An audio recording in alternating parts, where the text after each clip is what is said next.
You're listening to the Online Marketing Made Easy podcast, episode number 168. Welcome to the Online Marketing Made Easy podcast. Business advice so easy, you'll feel like you're cheating. And now your host, Amy Porterfield.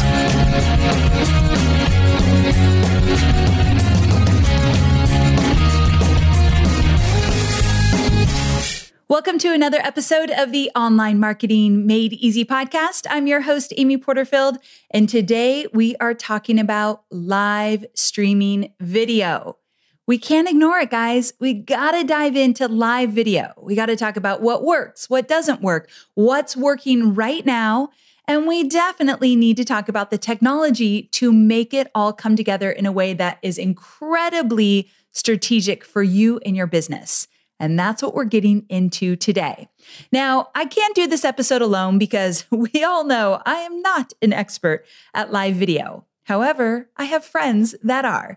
So my guest today is Luria Petrucci. And Luria, I'm only saying her last name once because it's a difficult one. Luria helps you create professional live streams that put you a notch above what everyone else is doing and sets your brand apart. She's definitely been doing that with me, and she can help you do the same. So for over 11 years, Luria has created 3,500 videos with 1 billion, yep, I said billion, views using video and live streaming shows. Because of her shows, she's been asked to share her expertise on CNN, Fox, NBC, MSNBC, ABC, and BBC. That pretty much covers all the C's. She's worked with top brands including AT&T, Samsung, Verizon, Bosch & Lomb, GoDaddy, and Panasonic. Now, Luria, along with her partner, David Foster, are the owners of livestreamingpros.com. And you can learn so much about live streaming just by visiting their website and following along on their videos. Now, they were the masterminds behind my new TV quality video studio in my home. So if you've been following me on Instagram and you watch my Insta stories, my little videos that I make for you every week, I've given you a behind the scenes look at my studio in my home. Now, it's something I'm still getting used to. Quite honestly, all these lights and cameras and everything else that's going on in the studio makes me feel a little bit uncomfortable because, as you all know, I'm not fully comfortable doing video. However, I absolutely love what video does for our relationship. I get to connect with you at a level that I've never done before. It goes beyond the podcast. You see me in real life when I do my live videos on my Facebook page. And I think it's important that I come out behind the computer screen and I actually connect with my audience in that way. And that's why I've been talking about live video so much. We're going to get into all the details around you getting started with live video, and Luria is going to help us with some tips and tricks to help me and you feel a whole lot more comfortable in front of the camera. It's all about mindset. That's what I'm learning. Now, before we get into it, the freebie today is a good one. I know I say that probably every time I create a freebie, but this one is what people have been asking me for the minute I started to show my new live streaming video studio. It is the gear guide. So if you're curious to know all of the details of how I've put the studio together, what camera I'm using, the lighting, the monitors, the software, if you want to know it all, it's in the gear guide. Now, I will tell you that I spent a pretty penny on this studio because I up-leveled my quality of equipment. That is not where I want you to start. Now, I told Luria, we cannot expect my students who are just starting out on video to spend a lot of money on the technology. It's the last thing I want you to do. So Luria graciously agreed to also give me recommendations for equipment that's not as expensive, but will really make you look like a pro. And so we've included less expensive options inside the gear guide. You've got to get your hands on this one. Go to amyporterfield.com/168 download. amyporterfield.com/168 download. It's a pretty fancy giveaway. We've included images, links, and descriptions. So make sure to grab it. Okay, I won't make you wait any longer. Let's go ahead and dive in. Luria, thank you so very much for being on the show. I am so excited to have you here. I am thrilled to be here, Amy. You are awesome. And for anybody wondering if Amy's really as cool as she seems in person, she is, even more so. We actually had a really fun situation where I actually didn't even mention this in the intro. When you guys were all here, you had kind of a little snafu with a not so great Airbnb. So I said, you got to come over here for a few nights. So your last 2 nights you were staying at my house and I got to cuddle with your dog, who is Abby's the cutest thing in the whole world, a little chihuahua. And we had like great conversations out of the blue, which is really fun. So that was a lot of fun that you got to stay at the house. Oh, it was a blast. Yes, I loved it. So because you have been at my house and we've spent so much time together, I was extra excited about this interview because there's so much we should cover as it relates to live video, or that we get to cover, because ever since this live studio has been in full effect, I've gotten so many questions about what kind of equipment we're using, how it all came together, what I suggest. And I don't really suggest anything. I get all my cues from you and David. So let's start at the top. Now, at Live Streaming Pros, you've created 4 levels of live streaming. And these 4 levels map out the progression from just getting started to going big, like I did with my own live video setup. So let's just start there. Can you walk us through these 4 levels? Absolutely. So it is confusing, and the world of live video is massive, and there are so many different options. And a lot of times people get so overwhelmed with just where to start that we broke it down into the 4 levels of live streaming. So level 1 is what I call the selfie stream. It's exactly what it sounds like. You're holding your phone and you're not using anything else other than your phone. So it's free. It's easy. You're just using either Facebook, Periscope, YouTube, or Instagram to go live. And the bad part of the level 1 is that it's got shaky cam. You can very easily have really bad live video if you don't pay attention to what you're doing. You can't do any fancy stuff like graphics or interviews or some of the things that people see you doing. But then level 2 is what I call mobile plus. So that is your phone still, but you add a video stabilizer like an iOgrapher or a B-script, and then you can add a microphone, you can add lighting, you can spice up your phone streams so that they are more professional and just a better experience. Then we've got level 3, and that's going live from the desktop using software like Wirecast, OBS, some of these other softwares you may have heard about as well. That is a really cool level. It's a hard level, but it's a cool level because it's the first time that you can add graphics and do side-by-side interviews. You can add your branding and you can start to stand out above the crowd of live streamers. Then level 4 is where you are, Amy. That's TV quality from a studio using dedicated equipment and really having a set it and forget it studio so that you come in, you flip on what we call the party on switch. Yes. And you are ready to go live. You don't have to worry about setup and tear down, because when you have excuses, you will use those excuses. So that's really all about eliminating any possible issues and excuses that could come up.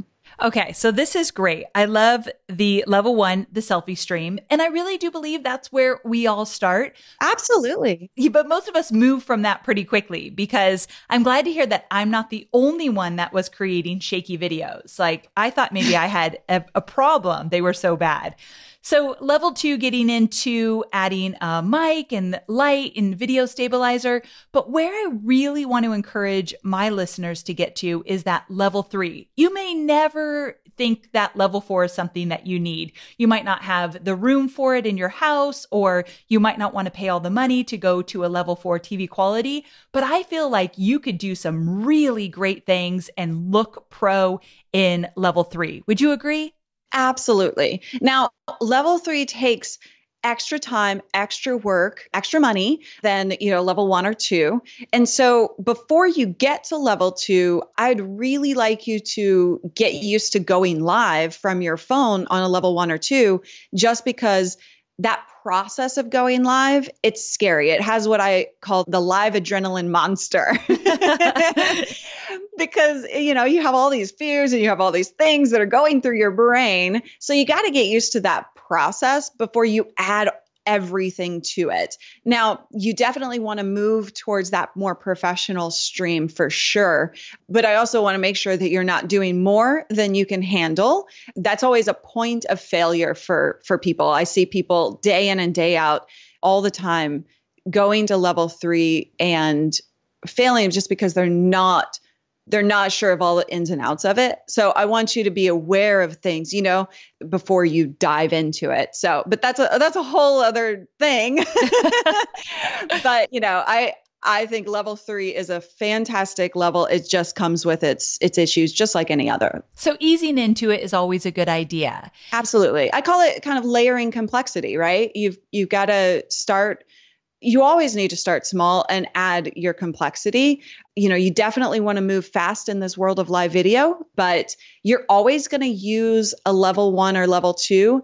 We'll talk about that later, but you're always going to use that. So you might as well get used to it as well and kind of move up as quickly as you can. Awesome. Okay. So I just want to remind you guys that we have a special guide that Luria and David helped me put together that, again, outlines all the equipment I used in my level 4 studio.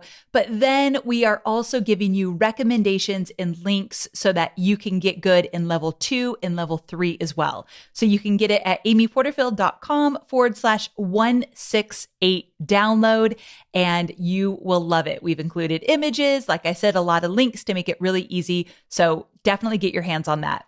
Okay, so we are moving on because this is the big question beyond the technology that I get asked all the time.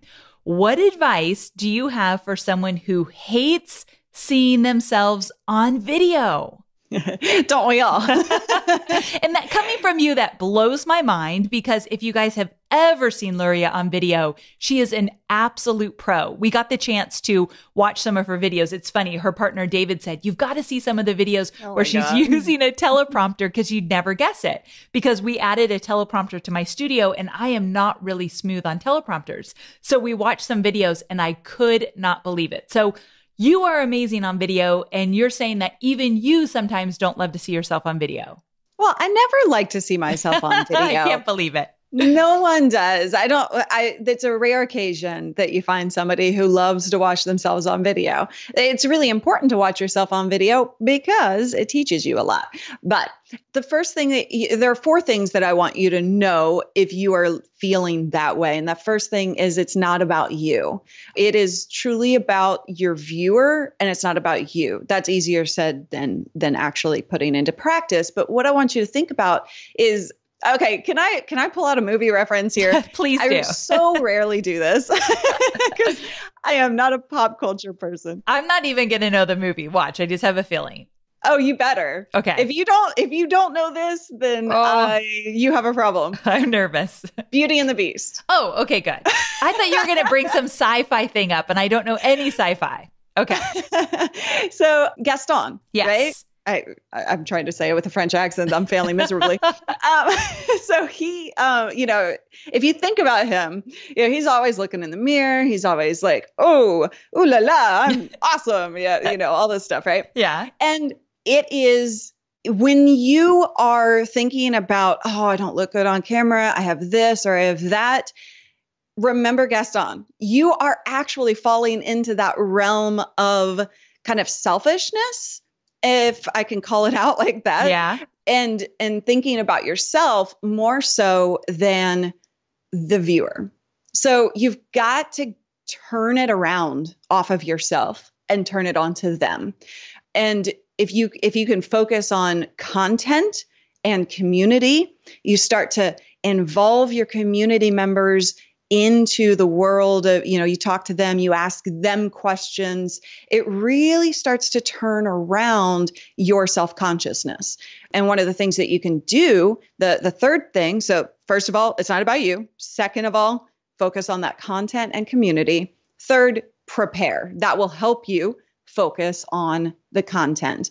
Bullet points. Gosh, if you are not thinking through what you want to say on live video, I guarantee the live adrenaline monster is going to attack. Yes.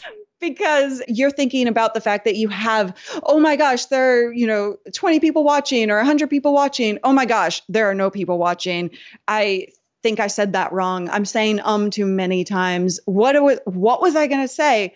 Oh my gosh, this comment came through. Like, there are so many things that are going through your brain. If you are not preparing, then you're going to lose sight of the value that you're promising your audience. So use bullet points, and it's okay to look at them. A lot of people ask me, but can I look at my bullet points? Like, yes, absolutely. It actually, it helps you. And then it shows the audience you actually cared enough to prepare. So they love that. And then the fourth thing is realize that everybody actually feels the same way you do. I've been doing live video for 10 years, video for 11 years. I still feel uncomfortable with who I am.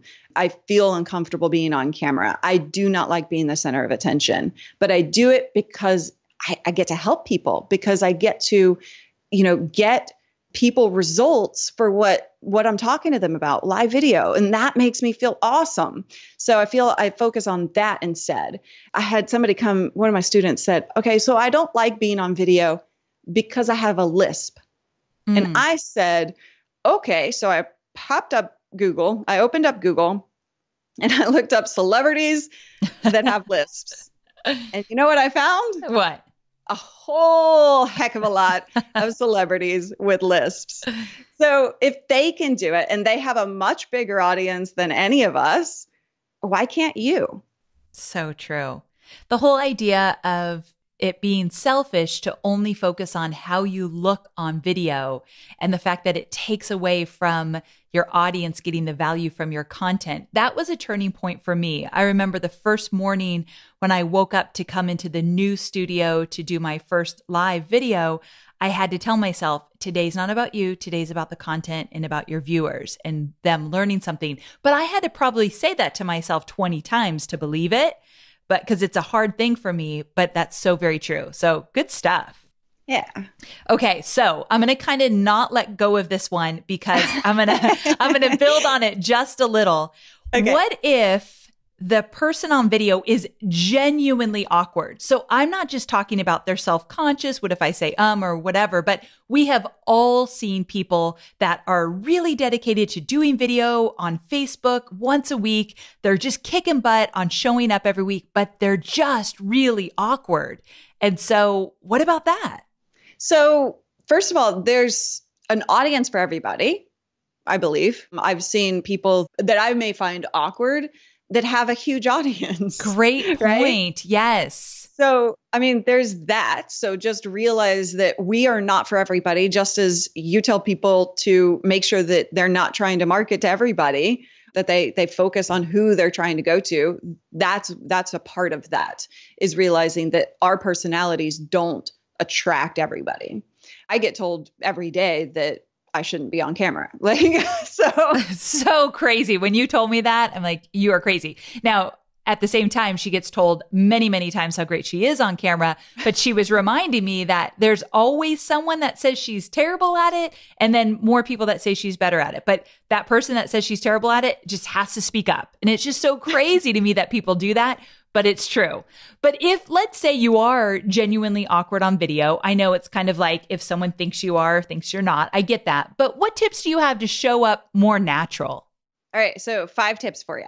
Okay. First and foremost, your energy level. Everybody says the camera adds 10 pounds and we're all self-conscious about that, right? Yeah. Instead of adding 10 pounds, it actually zaps away energy. So if you think of it in a physical situation, you are standing where you are or sitting where you are. You have the amount of distance, whether it's a webcam or a camera or whatever, you have some distance between you and the camera, right? Yeah. Then there's a device between you and the space, with the world. Right. And then you have to get from you past that space to the camera, through the lens, through the space on the other end of the viewer watching, to their eyeballs. Yeah. So if you think about that space, the amount of space, energy is being zapped from you throughout that entire process. So you have to amp up your energy. It's going to feel awkward, and it feels really stupid, actually. When I first started doing this way back when, I was like, oh my God, I feel like a complete idiot. But it is true. So, when I'm doing anything on video, I am way more amped up than I am necessarily in person. So amp that energy up. Okay. Does that make sense to you? It does. And you're a great example. I know not everyone's going to get to see you in person, but you were way more, I don't know, dare I say, shy in person than you are on video. Like, it is definitely an energy shift. And I feel like both of those people are you, but I really do see it. So I love that. And I am mesmerized by your videos. So I get it. More energy. That's great. Yeah, I'm not changing my personality by any means. It's the same personality, but I am a shy person, and so many of us are. And if I'm in an environment where there are people around, I want to go hide in a corner. That's what I want to do. So I have to change that energy. Yeah. Second thing is smile talk. What's this? Well, I guess I can guess what it is. Yeah, it's smiling while you're talking. So I think I may have even heard you mention this somewhere, but when you are talking, whether that's through a podcast or on video or anything, you've got to put that, it goes along with the energy, but if you physically smile, people actually hear that. And it makes a big difference in the way people perceive you. When you don't smile at all throughout your entire video, people think that you're boring. Right. That's just the way people perceive that. So get used to that smile talk. And if you pause a video several times throughout your live stream, you should find a smile in there. Yes, for sure. So that'll help tremendously. Third is eye contact. A lot of awkwardness comes from not keeping eye contact with the viewer.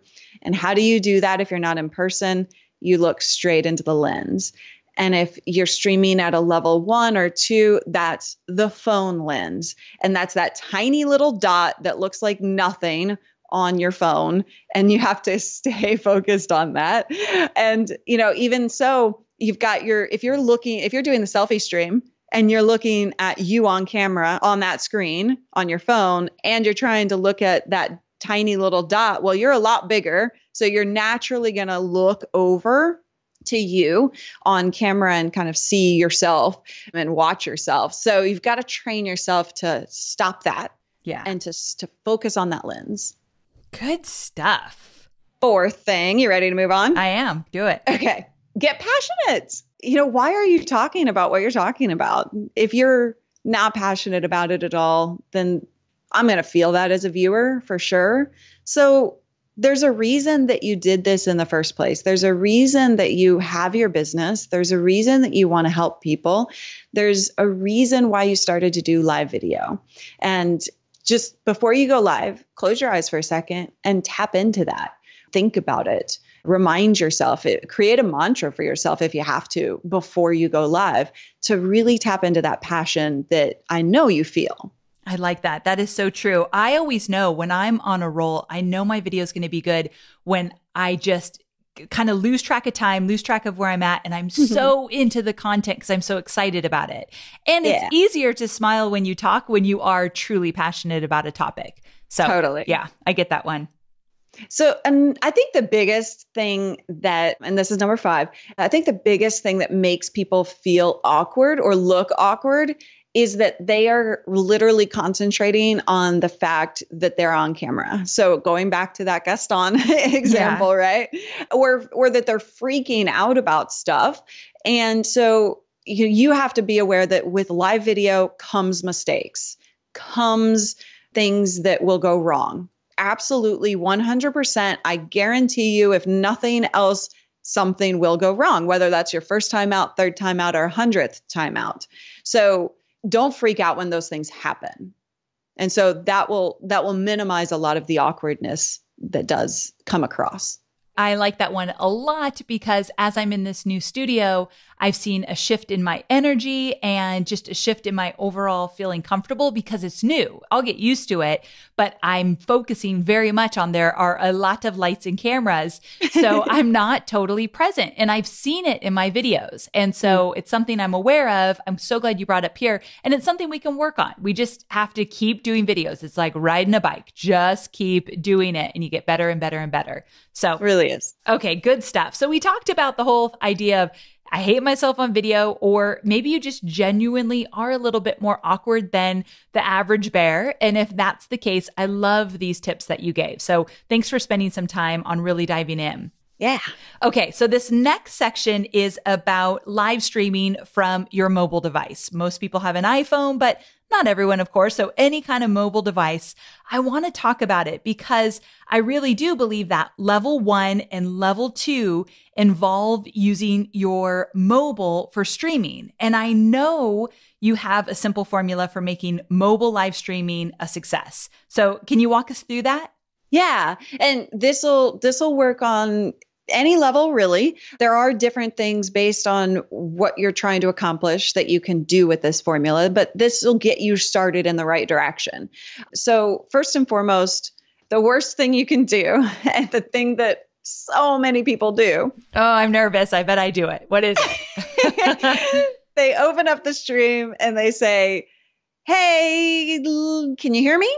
Let me know." It's like I can't not do that. When I am just on a mobile, like I'm not in my video studio and I go live, I am sure that nobody can hear me. It's like the weirdest thing. But 99% of the time they can, right? Right. So here's the thing. So you've got to trust your viewer to tell you if they can't hear you. Oh, that's it's good. Not when you concentrate on the viewer, as we've talked about this whole episode, you want to make sure that you're giving them a great experience, right? As Michael Hyatt has a whole thing on like creating a wow experience. That's what we want to do. If you were concentrating on giving them that wow experience, then what you're doing by saying, "Hey, can you hear me? I'm just going to wait yes. until, let me know, I'm just going to hang out till some people show up. I'm checking my hair, Yes. Okay, so that's fine if no one's showing up live, except you have a replay of that video and you are wasting people's time and it's just not a great experience. So get into it, get into the formula I'm about to share with you. And if they can't hear you, they will tell you. So it's a better chance that it's going to be fine than not. So go with that. So the formula, first and foremost, in the formula, we're going to take a step to the recorded audience, to the replay viewers. And this may feel awkward and counterintuitive. You've just hit the go live button and your first thought is the replay viewers, because unless you're Amy Porterfield, there aren't going to be any live viewers right there at the moment you open your stream. It takes a little bit of time for people to come on. So you start with a tease. You tell people what they're going to be getting by hanging around on your show. You're going to be telling them exactly what you're going to be talking about. And then you introduce yourself. Hopefully your stream is being shared out, or you're going to boost it later, or whatever. You're getting in front of a new audience. So be sure to tell them who you are and why you're talking about yourself. It doesn't have to be, this can be really natural. It doesn't have to be like a big long bio by any means. But, in mine, I'll say something like, "Hey, we're going to be talking, the 3 tips for mobile live video for doing it well. I'm Luria Petrucci. I've actually been doing live video for over a decade. So I've seen it all and I really want to help you accomplish great video," right? So something like that is natural and it's easy. It's not a bio, but you are still introducing yourself and giving yourself credibility. So then after those first 2 things, we move on to focusing for the live audience. And then you're going to ask for a social share. By this time, even though that was really quick, you're going to have some people there. And if you don't worry. They're coming. They're coming. And there is focus on the replay people at that point. But for the live audience, go ahead and ask for a social share, ask for any kind of engagement. So Facebook, if you're doing this on Facebook, they care about engagement right up front. So they will give you bigger reach if they see that people are engaged with you. So that includes comments, that includes reactions. So like the heart, the wow face, the angry face, whatever. Doesn't matter if it's a good or bad one. And also shares. So any of those are great engagement. So go ahead and ask for something right there and give them a reason why they should. And then go ahead and engage people. I like to ask people a question. So a lot of times you have you always have a buffer of time where people are going to hear you about 30 to 45 seconds later after you ask a question. So go ahead and ask a question. Then, and I always have a question of the day that kind of relates to the topic that I'm talking about, but you can ask for where they're watching from. It doesn't matter. Just ask a question and then answer that yourself. So then you're giving yourself a little bit of buffer time to allow people to respond to you so that you're not awkwardly waiting on people to respond to you. Does that make sense? It does, yeah. Okay. And then restate your topic. So make sure that the live viewers at that point, because a lot of new people will have joined, go ahead and tell them again what you're going to be talking about and then get right into it. So all of this beginning section really doesn't take all that much time. It's a fairly quick process. So engage with them, make sure that they know that you want to be there with them, restate your topic, get into the value. Then you want to think about it from a kind of a hopping back and forth perspective. So let's say you have 3 tips for something. Then you're going to give the value of the tip 1, and then you're going to stop for a little bit of engagement. And then you're going to give tip 2, and then you're going to stop for a little bit of engagement. This will make sure that you're delivering on the value and not engaging too much. There definitely is such a thing as over-engagement. And that happens when people are like, I'm going to tell you the thing that's going to change your world forever. It's going to make you rich. It's going to make you live forever. All of this great stuff. Are you ready for it? Hey, Amy, I'm so glad you joined me. And I'm going to say that's awesome. Oh my goodness. I am so glad to see you, Derek. Welcome to the show. Didn't you go to vacation in Hawaii? How was that? You're just about to give me some really good value. Yes, exactly. I'm going to live forever. And you're talking about Hawaii? Who cares? I can see Hawaii once I'm living forever, right? Right. So, think about it in that perspective. Really kind of give the engagement, because that's really what's vital about live video. And that's why people are there. But you do want to make sure that you don't get that message confused. And then, of course, you end with your call to action. Always got to have a call to action, right? Yes. Okay, but you make a great point and I saw myself doing this today on video, where the comments are so distracting sometimes. And if I look down, sometimes if I'm not feeling totally comfortable, it gets me off my game, where I'm literally mid-sentence saying something really great of value. And then it's like, boom, it took me out of it. So what do you suggest that people do in those moments where they're giving great value, but the comments are definitely there for a reason? This is live. And how do you not let them distract you? When do you know when to go to comments and when to stay away from the comments?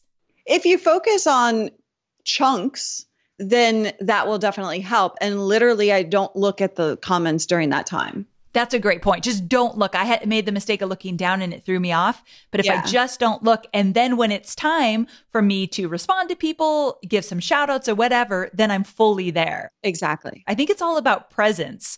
Where are you putting your focus? Right. Yeah. And there's a lot of places to put your focus during a live. So I love that you walk through this formula here, because I think it's incredibly valuable. Okay, so this next part's actually my favorite. Obviously, I prepared notes for this interview because I had a lot to cover. And this next part is my favorite because once my studio was set up and you and David got me all dialed in, you took me downstairs away from David because he's a talker and he'll get in our business. So it was just you and me. And I love David so much. And it was just you and me. And you sat me down and you said, I want to talk to you about the 3-part live strategy. And I'm thinking, what are you talking about? I just have this video created. I'm doing live video. Like, what's this 3-part thing you're talking about? It was so good. And it's not necessarily what I'm doing now. It's something I'm working toward. So I want my audience or my listeners to hear this 3-part live video strategy because it's very eye-opening in terms of how to approach live video in general. Yeah. So thank you for saying you love it. So good. So first and foremost, this strategy, obviously, as Amy had just said, she's not doing it yet, but she's getting there. And it's going to take a little time to put it all into place. You never want to try and do all the things all at once. But if you think about this going forward, then at least you start off with the right mindset. So part 1 is your consistency, a weekly live show, something where you set the date and the time and you say to your audience, I am going to be here for you. I'm going to give you this particular value and I will be there to answer your questions. We are going to hang out. You're going to get a lot of great stuff from it. And this is our hangout time. Just like you book a weekly hangout with your girlfriend on Friday night or whatever, you're going to do that with your audience. So consistency.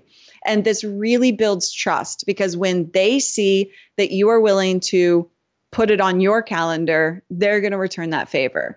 Live video is really scary for a lot of people. And I'm not talking about being on camera.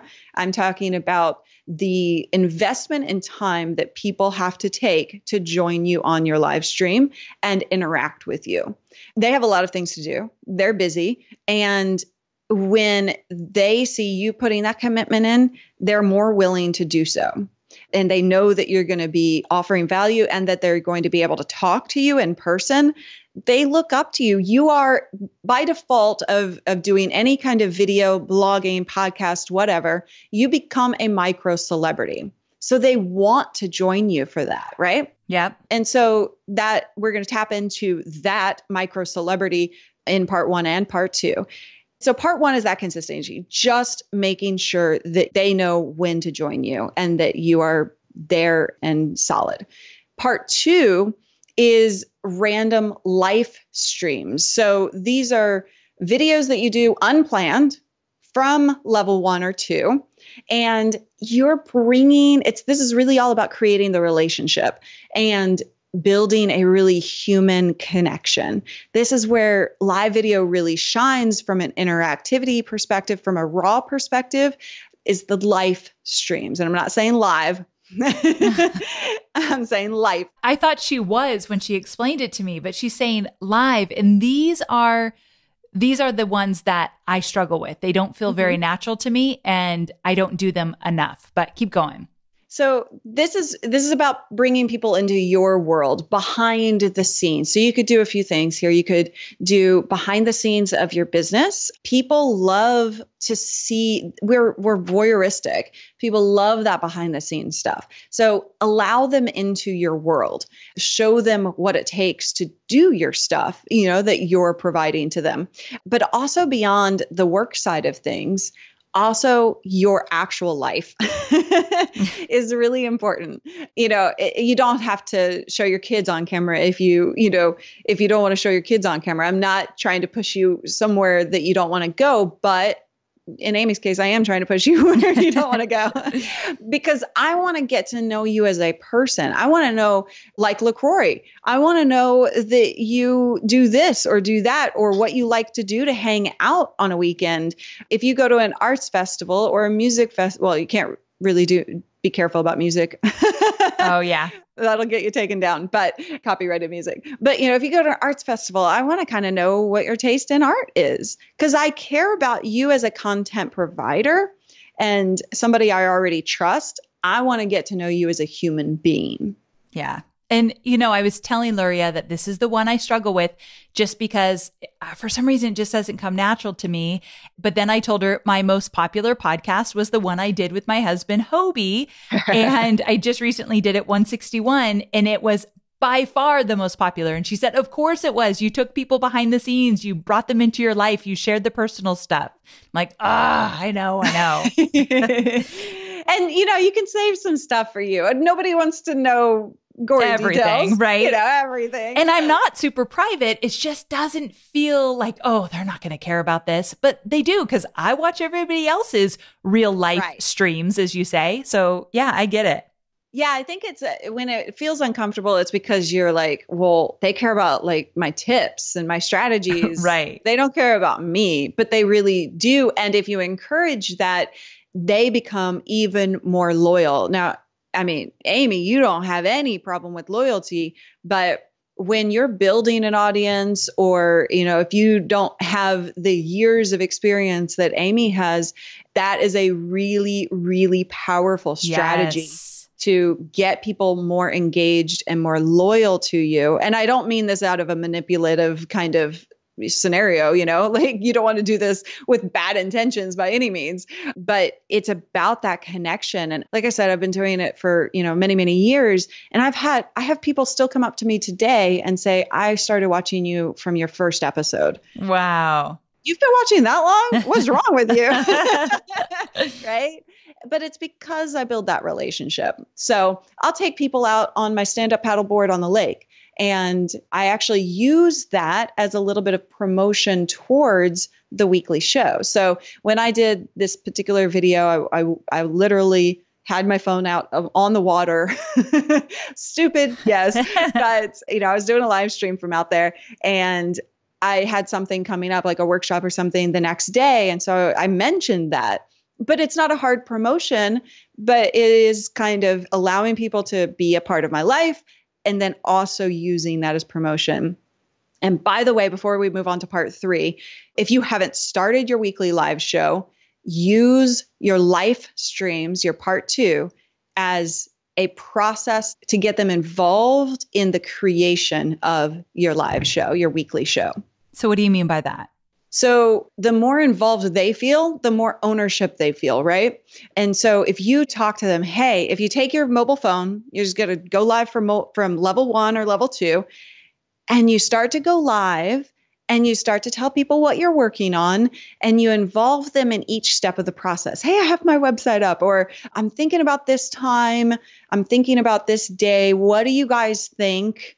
Now, you don't have to let them make all the decisions because that can get messy real fast. Right. But you do want to allow their voice to be heard because that makes a huge difference. And they're wanting to be there for launch day, for the entire thing. So the more involved you can get them, ask them for their opinions, ask them for, hey, what do you think I should call this? Or I do a poll. Gotcha. I'm going to call it 1, 2, or 3. What do you think? Those types of things. Makes sense. Okay, cool. Good stuff. Part 3 is the after live. So it's the afterlife of your live video. And I call that the after live. So when your video is live, a lot of people make the mistake that this is only live. And it's so not true. So you will guaranteed have more replay viewers than you have live viewers. So it's a really kind of weird thing to think about, Right. Like we're doing live video because there's all these benefits, but you're going to have more replay viewers than you do live just by the nature of live, right? So you want to make sure that you think about that in the formula that you use that we already talked about, but you also want to repurpose your content. Use that live video that you did with purpose. So after it's done, go in and make sure that you have changed the description or thumbnail and things like that to kind of spice it up a little bit. You can run ads to it. You can boost that. Amy, you talked about that at Social Media Marketing World. Blog posts, turn it into a podcast, clip it out and make a fun teaser video to drive traffic to the video itself. I use my live videos in conjunction with an entire marketing strategy so that I'm constantly driving traffic to the places that I want to drive traffic to. So it's the repurposing the after live. Gotcha. Okay.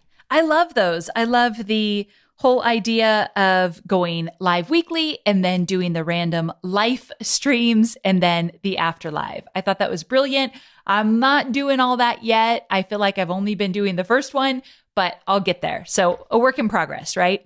Yes, always. And, as your overall strategy, you want to make sure that you use live as part of your overall business strategy. And that includes all your other marketing. So use email in conjunction with, use your lead magnets in conjunction with. So live video stands great on its own, but it's even more powerful when you include it in the overall strategy. And I know that's something that you're working on and stuff, but that's something that's always probably going to be in flux a little bit because your business is always in flux. Right. That makes great sense too. I feel like that's a perfect place to wrap up. I want my audience to really understand how live video is just not a weekly show on Facebook Live every single week. I've learned through you and David that there's so much more to it. And there's just these layers that I can add. And I really am looking forward to it. But before we wrap up, I wanted to talk to you about your special workshop because I think my listeners would find it incredibly valuable. So will you talk about it a little bit? Sure. So I put together this entire workshop that is really focused on using your mobile phone for live video, just your phone and nothing else, because that's where we start, right? That's where everybody starts. And even if you're a level 3 or 4, you're still going to use level 1 if you're using the 3-part strategy.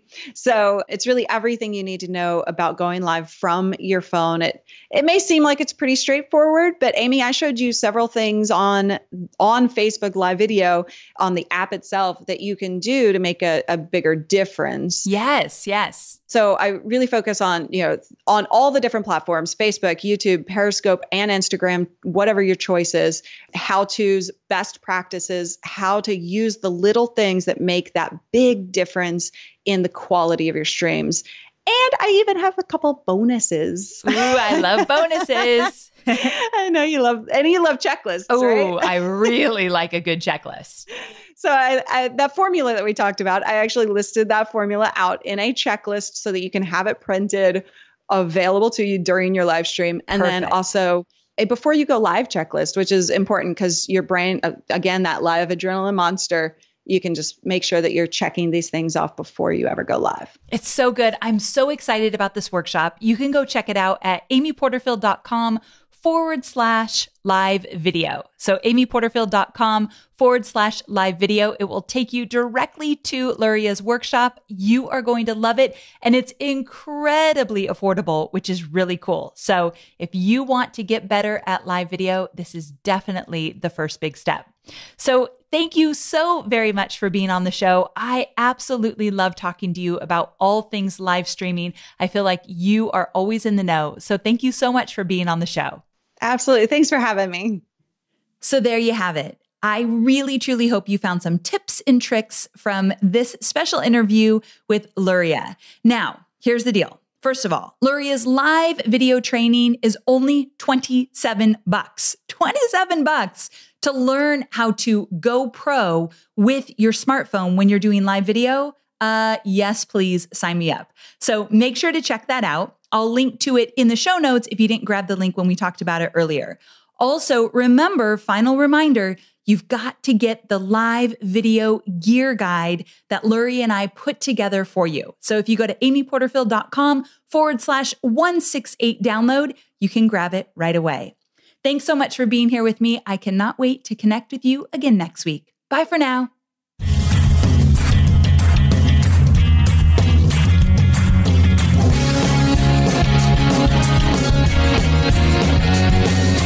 Thanks for listening to the Online Marketing Made Easy podcast at www.amyporterfield.com.